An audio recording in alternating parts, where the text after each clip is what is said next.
Welcome to the Bald Brad Show.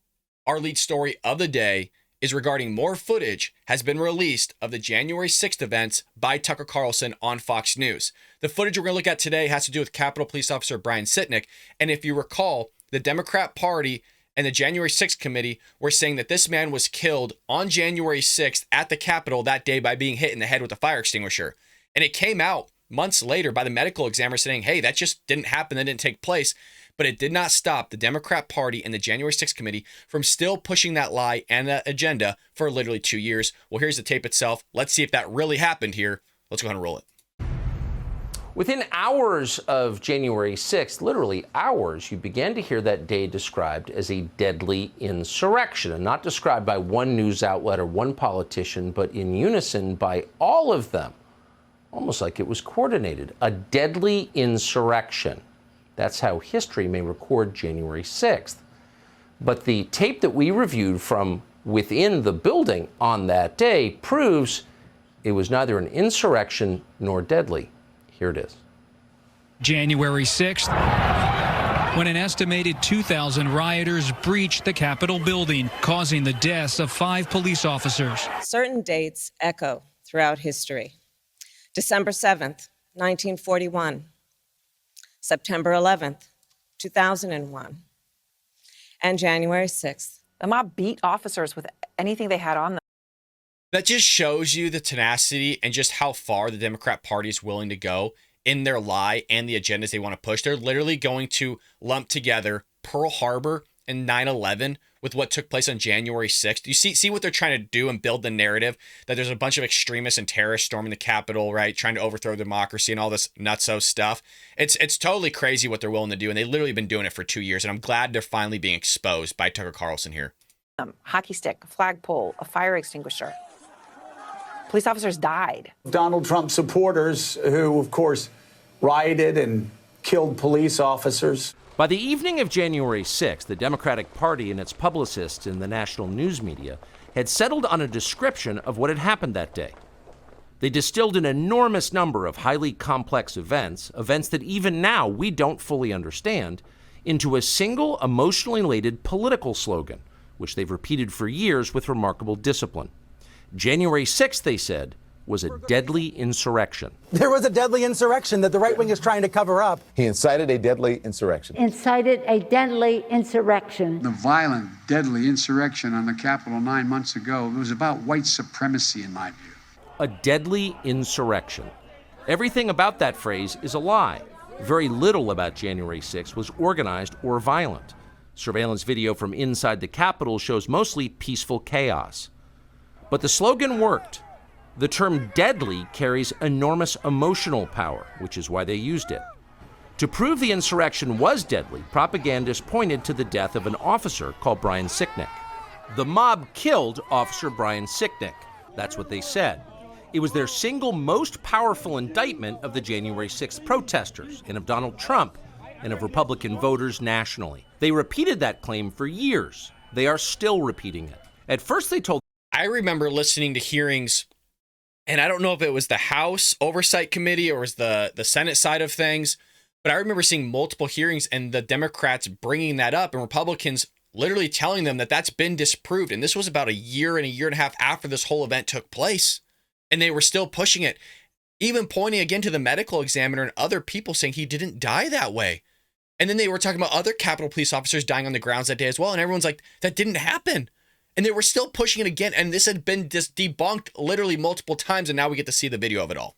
The country that Officer Sicknick was murdered with a fire extinguisher. Officer Brian Sicknick died after being hit in the head with a fire extinguisher during the fight. That story came from the New York Times, which is effectively the assignment editor for most of the rest of American media. It was a lie, untrue in any way. But only after that lie had hardened into conventional wisdom did the newspaper bother to retract it. The New York Times has quietly retracted its story about the death of Capitol Police Officer Brian Sicknick. The damage had been done. Brian Sicknick, himself a Trump voter, had been transformed without his consent into a political martyr of the left. His memory was shamelessly exploited by the incoming Biden administration. In February of 2021, Sicknick's body lay in state in the Capitol Rotunda, where a parade of unscrupulous politicians made use of it. Here's Joe Biden. Breaking down the doors, trying to overturn an outcome of election, and killing several police officers in the meantime. But Brian Sicknick should not be reduced to a prop for the political ambitions of the Democratic Party. He was a human being. The facts of his life matter, including how he died. To this day, media accounts describe Sicknick as someone who was, quote, slain on January 6th. The video we reviewed proves that is a lie. Here is surveillance footage of Sicknick walking in the Capitol after he was supposedly murdered by the mob outside. By all appearances, Sicknick is healthy and vigorous. He's wearing a helmet, so it's hard to imagine he was killed by a head injury. Whatever happened to Brian Sicknick was very obviously not the result of violence he suffered. Hey, you know what, though, Tucker? Dead people vote for Democrats all the time. This guy's probably dead, too, in their minds. They don't have an actual understanding and definition of what it means to be dead or that it's election day. For them, it's election week. For them, dead people can vote. There's no ground rules here for the Democrat Party. So for all they know, this is a zombie walking around. He is dead. What do you mean, Tucker? They're looking at something totally different than we are. They will see this footage and be like, I don't even see a Capitol Police officer there. I don't see Brian Sicknick. That's how their mind works. But somehow he's walking around, but supposedly he was dead during this time. How that works out, Tucker, I don't know. I'm right there with you. You know, it was a narrative they try to push. They want to make it seem like everybody in there was MAGA extremists. Now they're called ultra MAGA by the Democrat Party and the Biden administration. They're a threat to democracy. Although the people that were pushing this lie for literally 2 years with this footage, by the way, that had markers on it, meaning this clip was one of the clips, by the way, that they watched themselves. And hopefully Tucker brings that up, that they actually viewed this and they knew the guy wasn't dead from the time that they said that he was, from a fire extinguisher. Like, they knew it. The actual January 6th committee viewed all this stuff themselves. And then if you recall the episode that we did last week before the weekend, they're blaming each other. The January 6th committee chairman was literally blaming the employees, the lower level staff that was watching all this video footage, going, oh, well, we didn't really see it. We had employees kind of rifling through all of it. So I'm not even sure that any of us actually saw all the footage. Oh, good. So you pushed a whole narrative calling people extremists, a threat to democracy, trying to overturn the elections, doing all this stuff. But you yourself didn't even have all the facts, but you had a few selective clips of a video that you kept pushing for literally 2 years plus, and a whole narrative built around something you knew nothing about. That just gives us real confidence in our government as well as the Democrat Party. At the entrance to the Capitol. This tape overturns the single most powerful and politically useful lie that Democrats have told us about January 6th. And it was indeed a lie. The January 6th committee knew perfectly well that Brian Sicknick was walking normally through the Capitol after he was supposedly murdered by Trump supporters. And they know that because they saw this tape. We can be sure because the footage contains an electronic bookmark that is still archived in the Capitol's computer system. That means that investigators working for the Democratic Party reviewed this tape. They saw it, but they refused to release the tape to the public. Why? Because this tape would shatter the fraud they were perpetrating on the country. Because hiding the truth served their political interest. They lied about the police officer they claimed to revere. If they were willing to do that, then their dishonesty knew no limits. And you folks, I mean, that whole narrative is truly mind-blowing. And I love that Kevin McCarthy has given this footage of Tucker Carlson. And then you get to make the judgment for yourselves. Yeah, maybe he might be leading you on in some way, shape, or form. I don't believe Tucker Carlson is. I think what he's given us is the truth.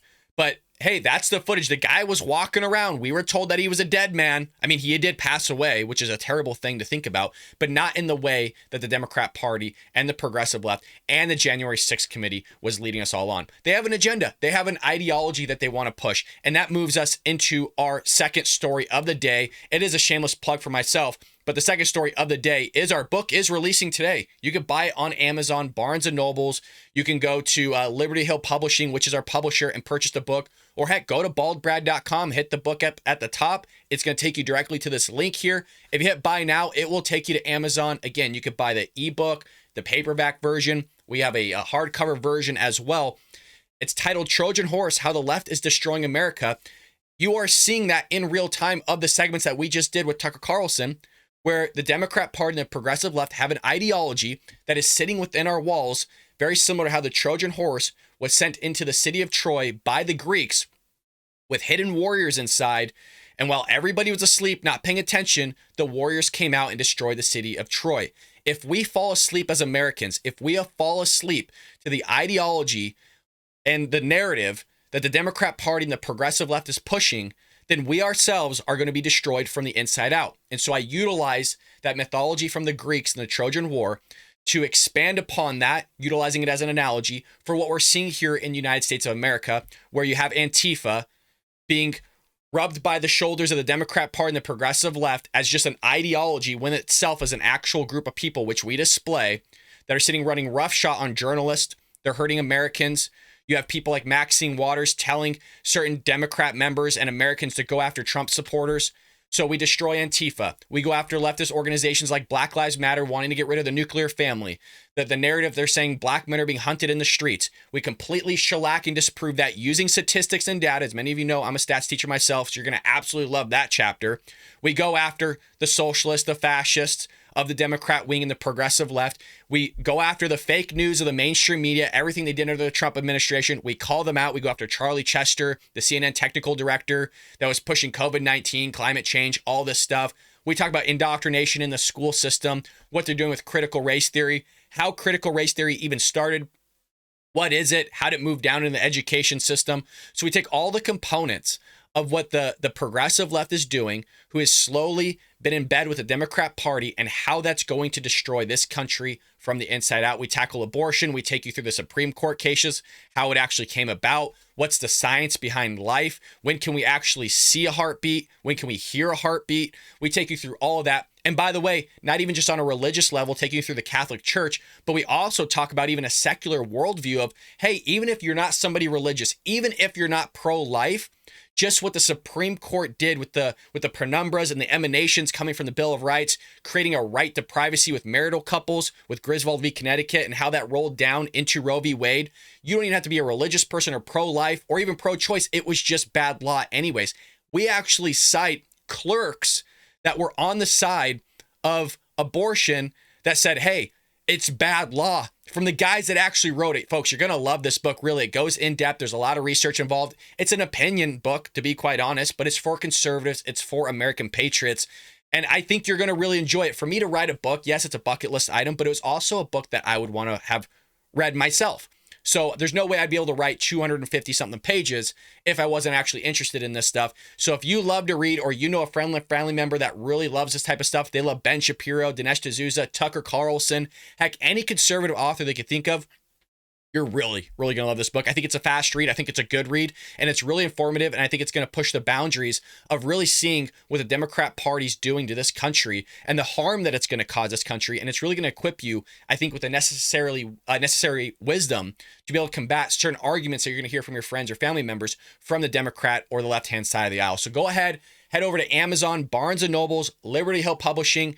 I'll put all the links in the description below. Get yourself a copy, buy multiple copies, give them to your friends and family for gifts, a fellow American patriot, even somebody you haven't talked to in a while. Support me, a fellow American patriot. A lot of time and effort went into writing this book. A lot of research went into writing this book. I did it all myself. Your help and support would be greatly appreciated, folks.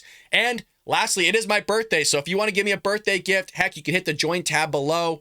You can join us and become a patriot yourself. All the proceeds go to the Bald Brad Show to help improve it and make it even bigger than what it is. Or if you want to give a birthday gift, again, buy the book there. You can write happy birthday. Leave me a 5-star review. Amazon heavily pushes 5-star reviews to get out there to new readers. So if you buy the book, leave a nice and informative comment down below telling other readers to buy it as well. It's for conservatives. It's made for conservatives, and it's built for Republicans as well. That's all I have for you today, folks. Make sure you hit that like and subscribe button. Join us down below in the join tab. And folks, I'll see you tomorrow here on the Bald Brad Show.